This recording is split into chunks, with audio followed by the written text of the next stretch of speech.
Today I'm going to throw out my theory of why Gary Gensler and the SEC are attacking the crypto market here in the US. I think the reason is a lot bigger than what's being currently talked about. So check it out.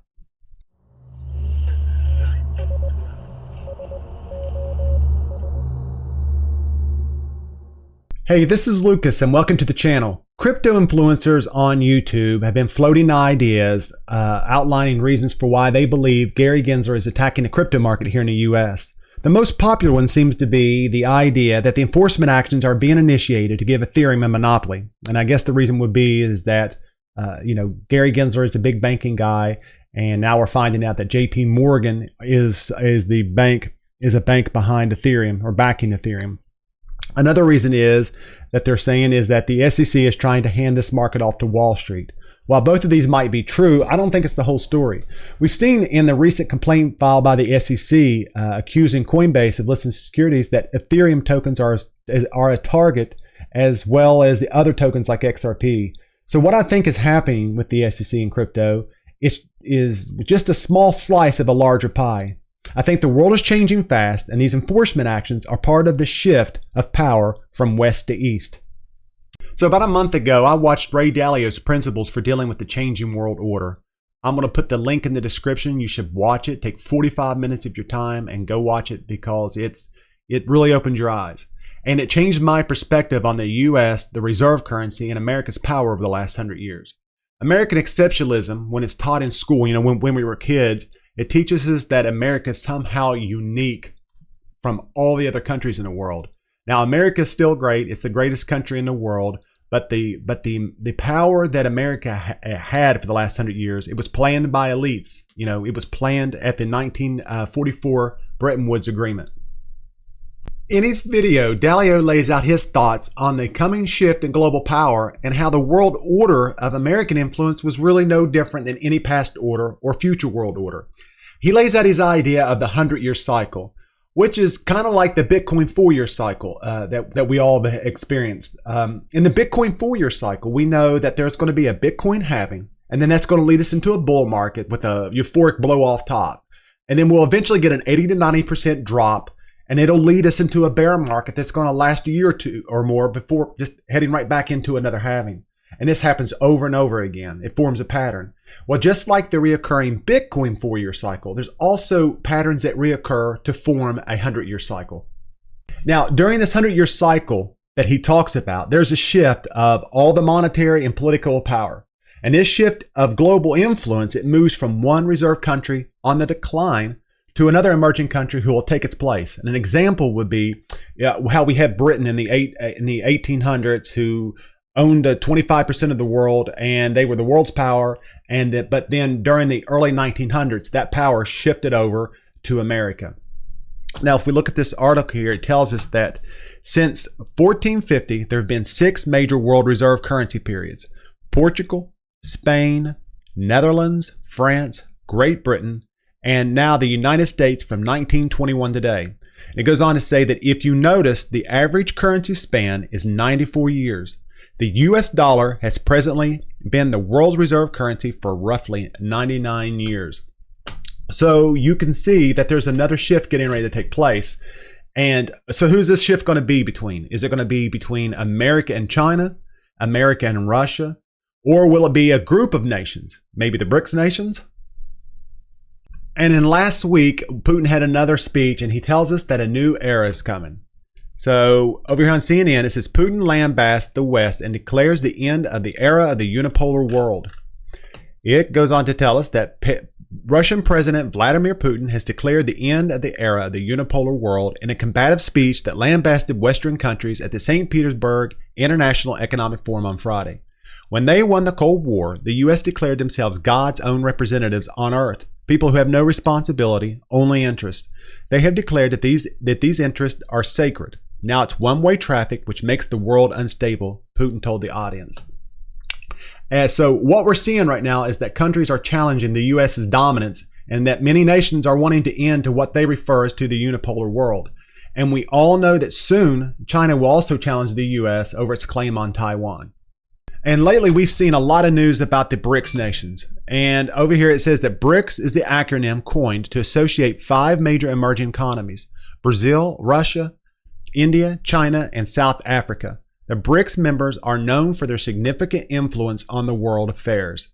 Since 2009, the governments of the BRIC states have met annually at formal summits. China hosted the most recent 14th BRIC summit on July 24th, 2022. Now, the economic potential in these developing nations is huge. Just these few countries that we're talking about here make up, like a super large amount of the population. China has 1.4 billion people and India has 1.4 people.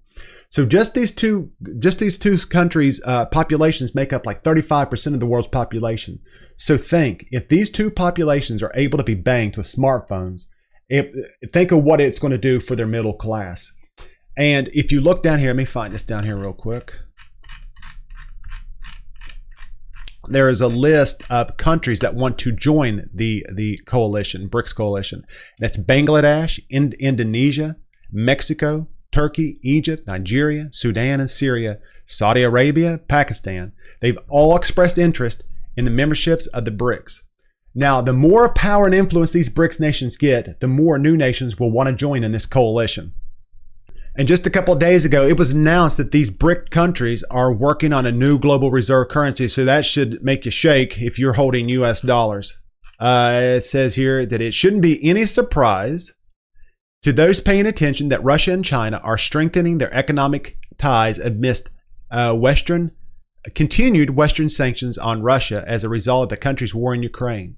What may be a surprise to some people, however, is that Russia and the BRICS countries, including Brazil, Russia, India, China, and South Africa, are officially working on their own new global reserve currency.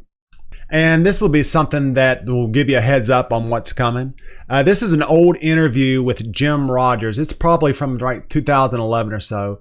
And here he's discussing of how the world was heading into a Great Depression based on the debt that the West was piling up. And remember, he's the co-founder of the Quantum Fund and Soros Fund Management. I want you to take a look at what he's doing here. Depression. I'm afraid it's happening again. He's moved his family from New York to Singapore because he believes the credit crisis will leave Asia as the center of the world. He's even enrolled his 5-year-old daughter, Happy, into a Mandarin-speaking school. The 5-year-old speaks perfect Mandarin now, but I want both of them to grow up continuing to speak Mandarin because it's going to be the most important language in their lifetime. China, Japan, Korea, Thailand. So think about that for a minute. Look, so this guy's a billionaire, he's a huge investor, and he's so certain of this shift in power that he's preparing his children to live in a world of Chinese influence. So if you've been in this crypto space or the stock space for any amount of time, you've probably noticed that there is a certain group of people who just seem to know what political and monetary policies are just around the corner. Let's take a look at what happened. I think it was a week or two ago that Nancy Pelosi's husband just happened to buy $5 million in Nvidia stock right before there was an important chip manufacturing subsidy bill that was going to be voted on. Or, if you've been keeping up with this whole ETHgate stuff, or how Joseph Lubin from Consensus seems to know every move the SEC will make long in advance before it ever happens. So let's zoom out and let's look at this same concept, but on a larger scale. There's a shift in world power, and it's coming. It's moving away from America, and it's moving to Russia, China, or other BRICS nations. We're seeing it. The elites are going to profit from this, just like we profit when we buy our crypto. The elites know that when and how this is going to take place because they own the media outlets and all the politicians that are making all the policies. And now they're taking all of their investments out of the West and they're moving them into the East. It's not an if, it's when. This is going to happen soon. That's why we see investors like Jim Rogers who've been investing in Chinese interests for well over a decade. This is the same thing that happened on a small scale with the crypto market. There were those who knew of the impending Hinman speech giving ETH and Bitcoin a free pass, and also the XRP lawsuit that would soon follow.